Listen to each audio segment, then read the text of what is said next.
What is up? I am Crypto Mason, and welcome back to the Crypto Mason YouTube channel. Shout out to the Gold Squad. We look for gold in every single aspect of our lives, and we always find it. Now, today we are back for a market update that will blow your mind if you watch until the end of it. Make sure you drop a like. If we hit 888 likes, we will do a 100 XRP giveaway inside our free Gold Squad Discord. I wanted to hop straight into it. Super funny. Our last video about the New World Order got community noted, kind of. They had to add this stupid context thing right here. So dumb. We did not hit the like goal, so no giveaway. But let's get into it. The market is doing some weird stuff. We're dumping. We are dumping. Bitcoin is down 2.6%. Ethereum is down 4%. We've got a lot of the other altcoins also down. Say is retracing. Chili's, we got near down, a lot of red across the board. Quant down 5%. So what is going on? We're going to talk about what is going on here. The market cap is also down 3%, the total crypto market cap. If we look into the total crypto market cap chart, it seems obvious where we're heading to, right? Which is a clean touch of 1.5 trillion.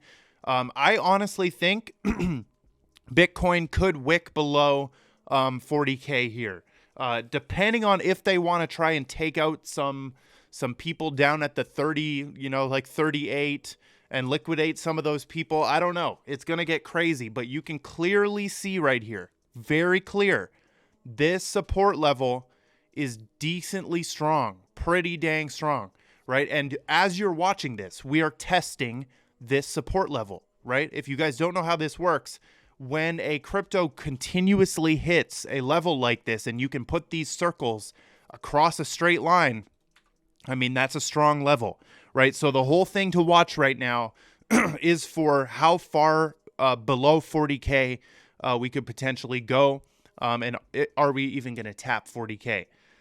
Total market cap, I honestly think we might come down and hit the 1.5.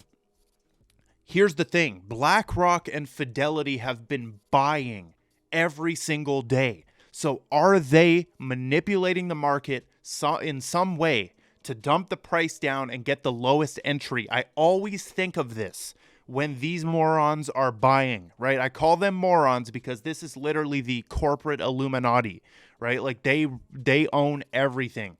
And that's why I don't like them, right? I do not like them, but their money is coming into crypto, which could make us rich. So we kind of have to be on board with that, right? But this is crucial moment right now. I don't care, right? My portfolio is bulletproof to this price action. If we go back down to 30K, I do not care, right? I've positioned my portfolio to be bulletproof and unemotional to price action. And if you feel yourself getting emotional about this price action, you need to look yourself in the mirror and say, am I too invested in crypto? Do I need to build external other cash flow? Do I need to get a second job to make yourself more comfortable with seeing your money fluctuate, right? This crypto is not for the weak minds, okay? Now, So I asked you guys, what did you want me to talk about in today's video? And later on, we're going to talk about Quant has a new integration. We're going to talk about should I add ICP to my portfolio? Am I going to add it? We're also going to talk about Algorand.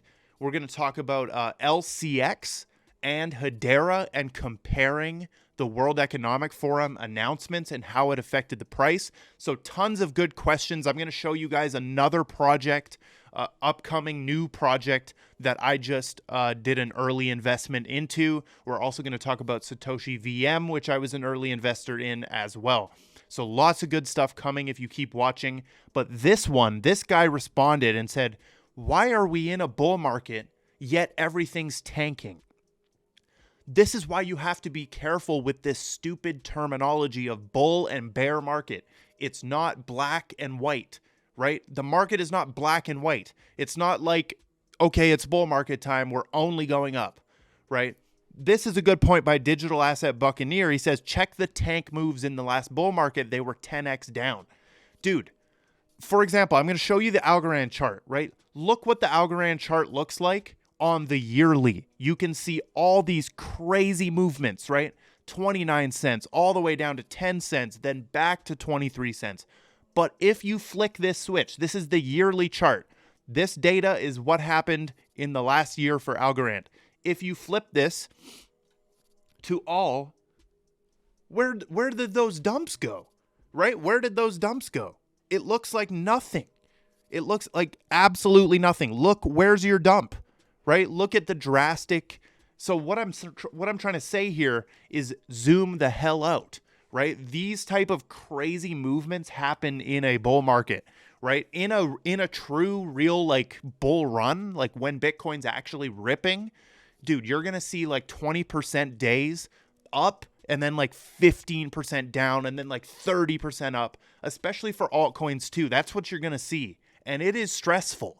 Like to anybody, I can claim to be so unemotional about my portfolio, but dude, it's stressful in a real bull run. But this is why you don't deem periods of time bull market or bear market until after the fact, right? We're just in a market that goes up and down. You can make money anytime. Now, everything is not tanking either. You don't know what tanking means, bro. Tanking, you have not seen this market tank. If you're new, you have not seen this market tank. It is bloody, right? For example, when Luna and FTX happened, that is tanking. This is not tanking. This is regular market activity. Okay, let's move on to some of the altcoin talk. Shout out to Chainlink. Shout out to my Chainlink holders as well. If you're holding Chainlink is in my long-term portfolio, which my long-term portfolio, I don't care where those prices go. So they have just put out an adoption update. So they've got +1 price feed, +1 VRF. So just showing that, you know, they've got some good adoption happening. And, you know, Chainlink is one of the very most bullish coins in my portfolio. We had another person get rugged playing around with Solana meme coins. I want to warn you guys about playing around with meme coins. It is Las Vegas. It is a casino. It should be treated as such. If you get scammed, that's entirely your fault.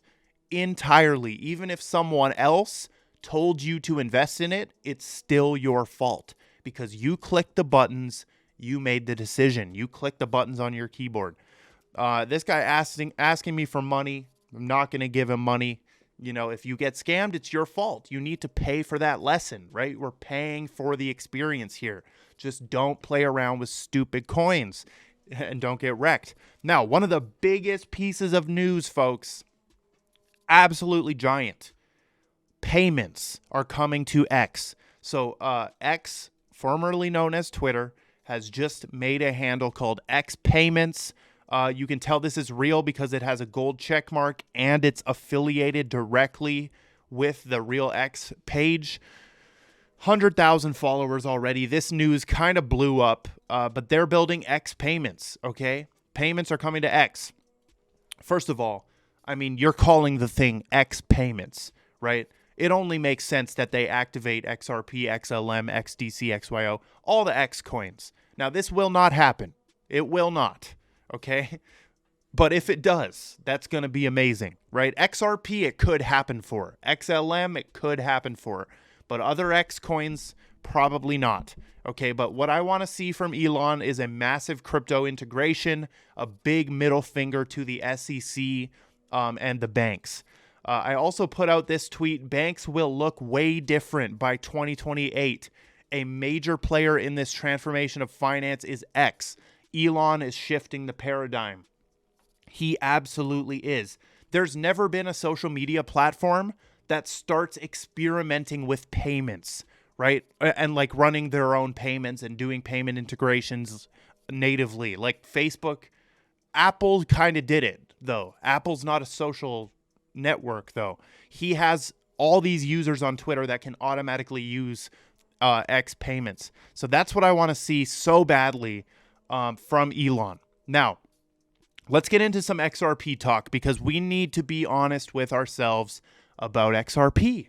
Moon Lambo, big shout out to Moon Lambo This is one of the XRP guys that I also watch. And, he's talking about kind of a reality check for XRP holders and being honest about yourself. And this is the wave I've been on for like the last 6 months now, right? Last 7 months or something, is that you need to be honest with yourself about XRP. This is being honest. This is being honest. Being able to look at that and say, dang, this coin doesn't move. There's something going on that makes this coin not go up fast and hard and the same as everyone else, right? So down on the 24-hour, down on 7 days, 30 days, 90 days, year to date, all in the red, right? When you have other coins that are all in the green, they have across the board 100% gains over the last 90 days, 30 days, right? You have to be honest with yourself. Right here, what Moon Lambo is showing is the number of newcomers who wrote code in each crypto ecosystem. Now, I don't know how they measure this, right? I don't know how they measure this, but they're like, how do you measure that someone's a newcomer and then if they wrote code? However, XRP is way at the back. Stellar is way at the back, right? All of these different coins are way at the back here. And then some of the top ones, you have Solana, Polygon, Arbitrum, Near is up there, Cello. So his message is basically we need to attract more developers and people that build on the network, right? And in turn, that can increase price action. If we look at the XRP chart, also a crucial moment for XRP, testing this previous resistance, right? So right here, this price couldn't break that. And then again, it tried again and didn't break it. And then it did break it. And now we might use it as support right there, right? So we might use it as support. Heavily depends on what Bitcoin does, which sucks. This is why I do like to experiment with upcoming and new projects a little bit more during bullish periods, is because they don't really depend on what Bitcoin does, right? You can have a launch that does 3,000% and you're in early through the launch pad or through any launch pad or private investing or just getting in on exchange listings, right? Before they list on exchanges. So that is what's going on with XRP. Let's talk about one of the sponsors of our channel quickly, CoinLedger. So if you're in Canada, I'm in Canada, how the heck do you do your crypto taxes, right? Because that's a key thing to do, is your crypto taxes. Knowing that blockchain is all traceable, the government can click one button and see everything you've ever done on blockchain and a tree of all your wallets. So make sure you're doing your crypto taxes. Use the link in the description to sign up for CoinLedger. And this is actually built specifically for Canadian tax rules. So you can skip this if you're not Canadian, but CoinLedger is the #1 place to do this. They've got DeFi and NFT support. You can connect your wallets and exchanges in minutes. And you can also try it before you buy. So you can try this out before you buy. And this is going to show you everything, right? Your cost basis, your gain and losses, your short-term capital gains, your long-term capital gains. It's going to show you everything you need to file your crypto taxes. It's very, very nice. So make sure you go check that out. Let's move on to comparing Hedera and LCX. Both are members of the World Economic Forum. Both had massive announcements at the World Economic Forum.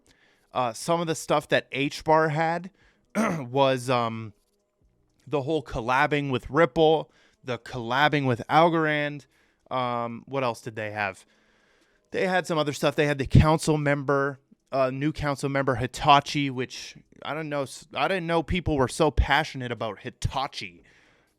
People, I said I didn't know who Hitachi was, and people were getting all weird about that. Dude, I don't pay attention to random megacorps like that. Didn't know who Hitachi was, but I know now. I know that they're giant now. Maybe they got salty because I was kind of downplaying that announcement. But here's how we've gone, right? Here's how we've gone. last February, we were peaking out and at 9 cents, at 10 cents basically. And now in January, we're peaking out. So are we going to get another little like trough on Hbar and maybe another opportunity to get in at 4 cents? That would be amazing. That would be amazing. But this guy's point is that, or this guy's asking, why the heck did LCX price skyrocket off of the World Economic Forum news, but Hbar didn't do anything? Okay, does the top 5 LCX wallets now holding 25% of the supply have something to do with that? I had to look into what LCX even announced because I didn't even see any announcements, from LCX. Monty, who's the CEO and founder, Monty announced his book, The $1 Trillion Asset Revolution, tokenization. Okay.